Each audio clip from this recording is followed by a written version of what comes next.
Dunia bukan lagi tempat tinggal, ia telah berubah menjadi algoritma yang terus-menerus menilai nilai keberadaan manusia. Teknologi meroket, tetapi makna jatuh bebas.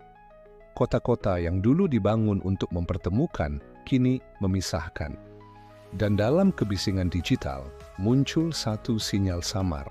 Struktur geometris yang mustahil.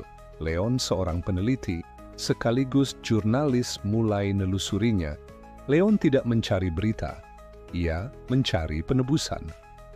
Hidupnya telah lama kehilangan orientasi sejak ia menyadari bahwa informasi tidak lagi menyelamatkan, tapi membius. Dalam pencariannya, ia menemukan arsip digital tentang kota yang tidak ingin ditemukan, Altherion.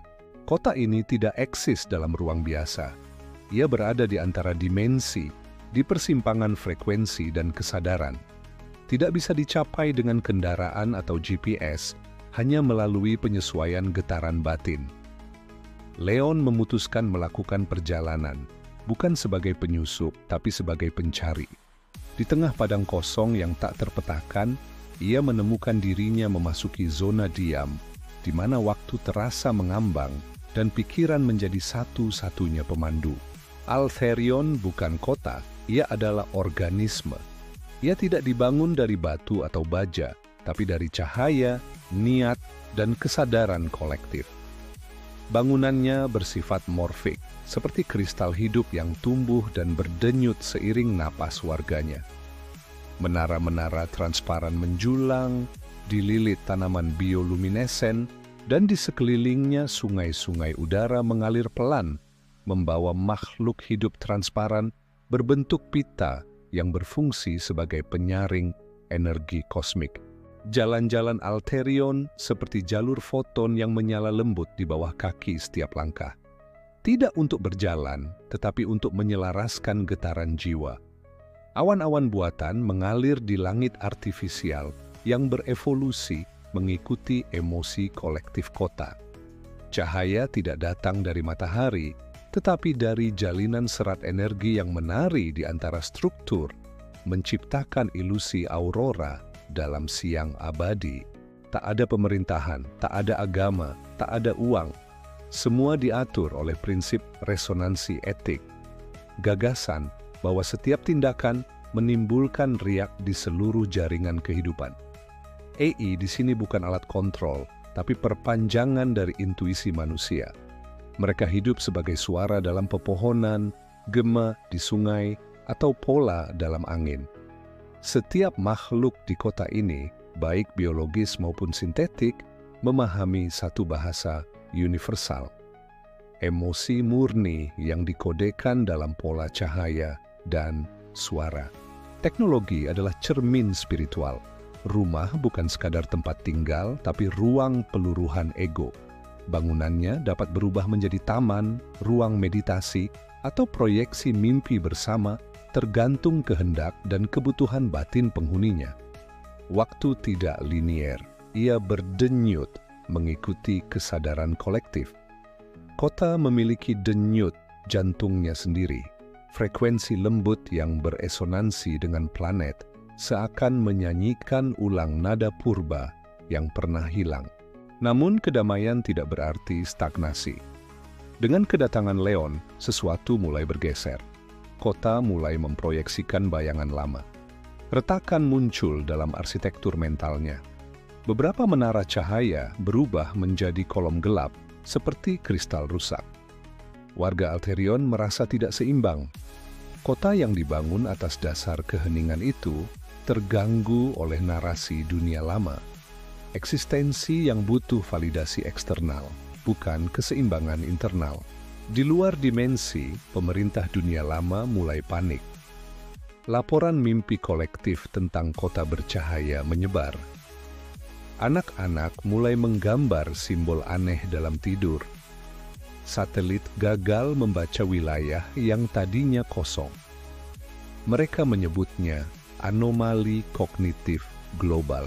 Para elit memutuskan bahwa ini adalah ancaman.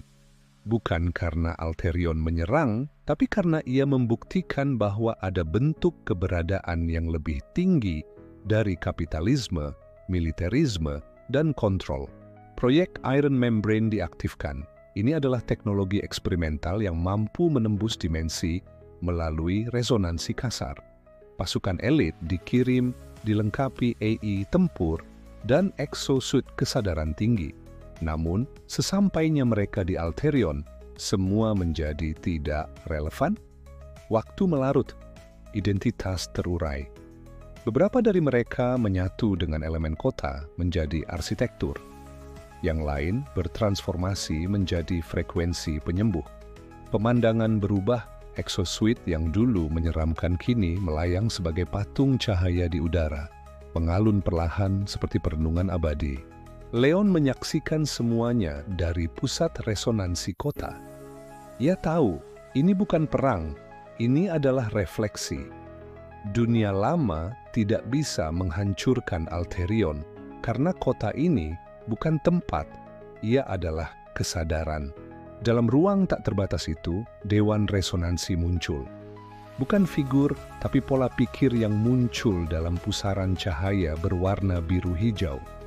Mereka memperlihatkan kepada Leon memori kolektif umat manusia. Saat-saat ketika kita hampir mencapai pencerahan, tapi memilih dominasi. Atlantis, Lemuria. Peradaban yang hilang bukan karena bencana, tapi karena kesombongan. Utopia bukan untuk dimiliki, gema suara mereka, melainkan untuk diingat kembali. Kota mulai meredup, tapi bukan karena kalah. Ia menarik dirinya kembali ke lapisan eksistensi yang lebih dalam. Namun, tidak sebelum menanamkan benih dalam mereka yang tersentuh. Leon, beberapa tentara, dan ribuan manusia di bumi yang tiba-tiba terbangun dengan rasa yang tidak bisa dijelaskan, kerinduan pada sesuatu yang belum pernah mereka temui, tapi terasa akrab. Leon kembali, tapi bukan sebagai jurnalis. Ia menjadi penyebar resonansi. Komunitas kecil terbentuk, hidup tanpa uang, tanpa hierarki, membangun bukan dari batu, tapi dari niat bersama. Mereka membangun taman-taman yang berbicara, cermin air yang menyimpan ingatan bersama, dan menara meditasi dari kaca daur ulang yang bisa mengubah suara hati menjadi visual. Media menyebut mereka kultus, pemerintah menyebut mereka radikal, tapi resonansi itu menyebar.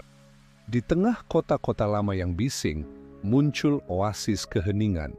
Orang-orang mulai mendengarkan angin, mengartikan mimpi, dan menanam kembali bukan hanya pohon, tapi makna. Suara lembut mulai terdengar dalam angin. Anak-anak bermimpi tentang kota bercahaya. Tanpa sadar, manusia mulai mendekatkan diri kembali ke irama planet. Karena Alterion bukanlah masa depan. Ia adalah kemungkinan lama yang tertunda. Dan kini, ia tak lagi menjadi rahasia.